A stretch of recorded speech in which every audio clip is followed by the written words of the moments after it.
दोस्तों, legal and legal में एक बार फिर से आपका स्वागत है। जैसा कि आप जानते हैं, मेरिट बार एसोसिएशन के चुनाव 2021-22 पिछले 2 महीने से उनका नतीजे घोषित नहीं हो पा रहे थे। कल शाम बार काउंसिल ऑफ इंडिया के चेयरमैन ने अपने आदेश द्वारा उस उहापोह की स्थिति को समाप्त करते हुए एल्डर कमेटी से कहा है कि वह इन नतीजों को घोषित कर दे तथा विजयी होने वाले लोगों को शपथ ग्रहण करा दे। आदेश कोई अप्रत्याशित नहीं है, लेकिन जिस तरह से आदेश दिया गया है उस पर आप अपने अपने तरीके से प्रतिक्रिया देंगे। पहले मैं आपको एक बार रिमाइंड करा देना चाहता हूं कि पूरा घटनाक्रम किस तरह से चला। 17 दिसंबर 2021 को मेरिट बार एसोसिएशन के लिए वोटिंग हुई। 19 दिसंबर 2021 को काउंटिंग हुई। काउंटिंग दोपहर तक तो ठीक चल रही थी, लेकिन दोपहर के बाद कुछ उम्मीदवारों ने, कुछ सदस्यों ने आरोप लगाया कि काउंटिंग में कुछ धांधलीबाजी की जा रही है।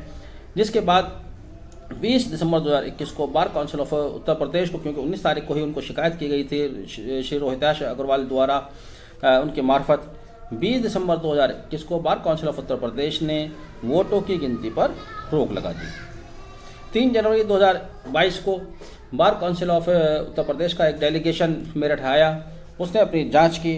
जांच के बाद 13 जनवरी 2022 में उन्होंने एक आदेश पारित किया, जिसमें उन्होंने पूरी चुनाव प्रक्रिया को शक के दायरे में रखते हुए इलेक्शन प्रोसेस को दोबारा रिपोल करने के लिए आदेश जारी किया। लेकिन 15 जनवरी 2022 को बार काउंसिल ऑफ इंडिया का एक और आदेश आया, जिसने बार काउंसिल ऑफ यूपी द्वारा दिए गए 13 जनवरी के आदेश को एबियंस में रखा, उसको रोका और फर्दर जांच के इसमें आदेश दिए। पहले मैं चौंकाने वाली बात जो अप्रत्याशित प्रतीत होता है वो क्या है।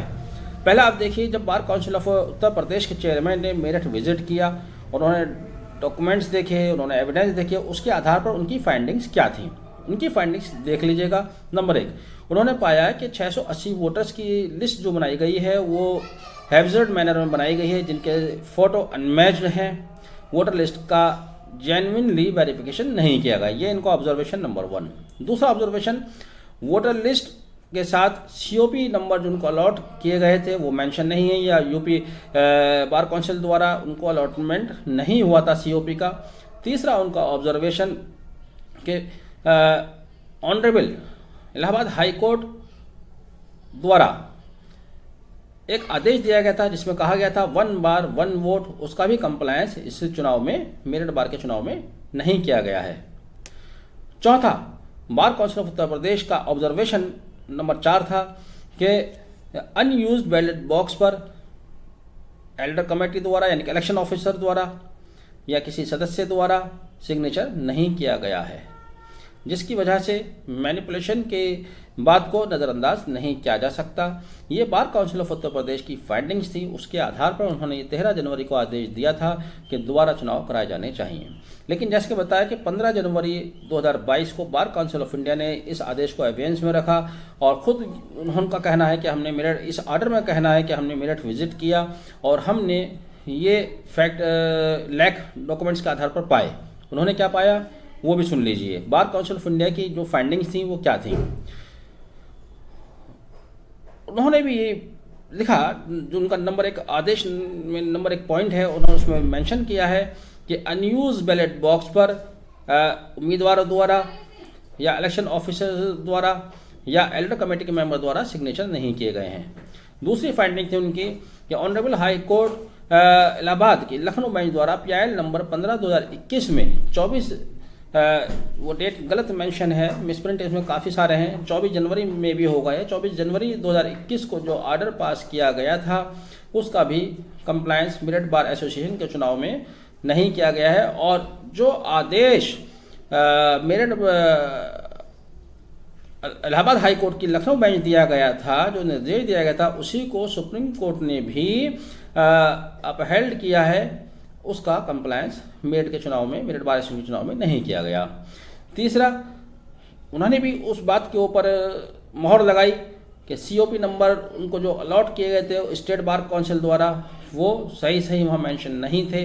और चौथा, वोटर लिस्ट बहुत वेग मैनर में बनाई गई, बिना फोटो, बिना डिटेल्स के वोटर लिस्ट बनाई गई।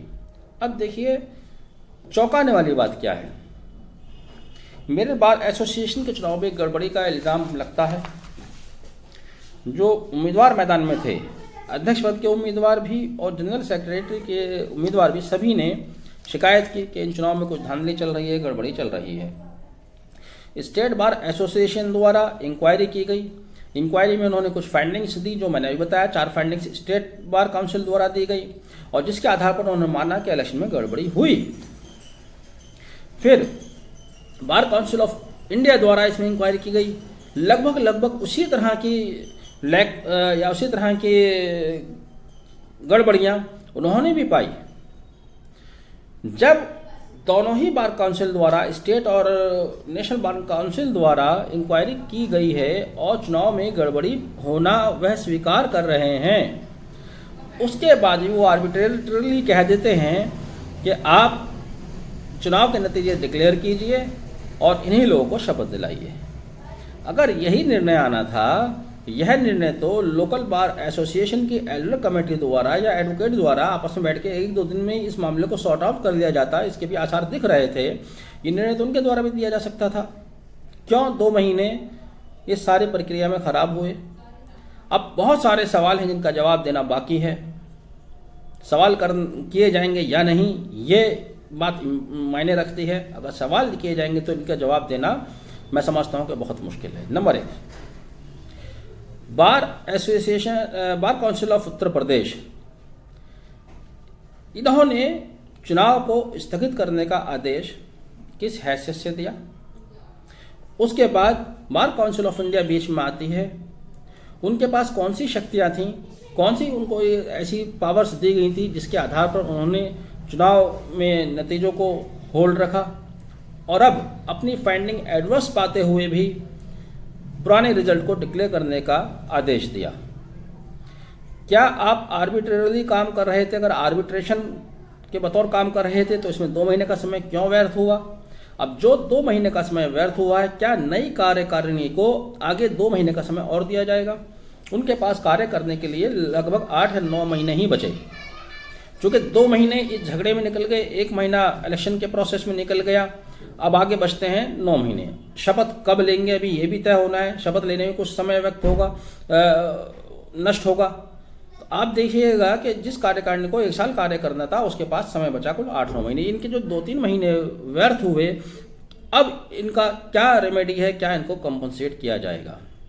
सबसे बड़ा सवाल, जब शिकायत की गई, चलिए आपके सामने शिकायत की गई और आपके पास कोई ऐसी शक्तियाँ थी कि आप शिकायत को सुन सकते थे, आप अपीलीय शक्ति रखते थे, अपील की गई आपके यहाँ बार काउंसिल ऑफ इंडिया में, तब कम से कम जो आपके पास एविडेंस आया है, जो आपकी फाइंडिंग्स आई हैं, उन्हीं के आधार पर आपको निर्णय देना चाहिए था।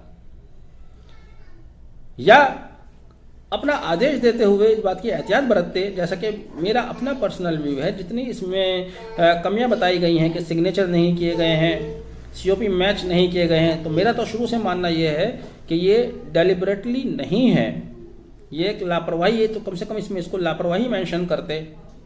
आप उसको लापरवाही भी नहीं मान रहे हैं, ऊपर कह रहे हैं कि ऐसा प्रतीत होता है, मैनिपुलेशन की संभावना से इनकार भी नहीं कर रहे हैं। उस सब के बावजूद आप उन गलत चुनाव प्रक्रिया के नतीजों को जारी करने का आदेश दे देते हैं।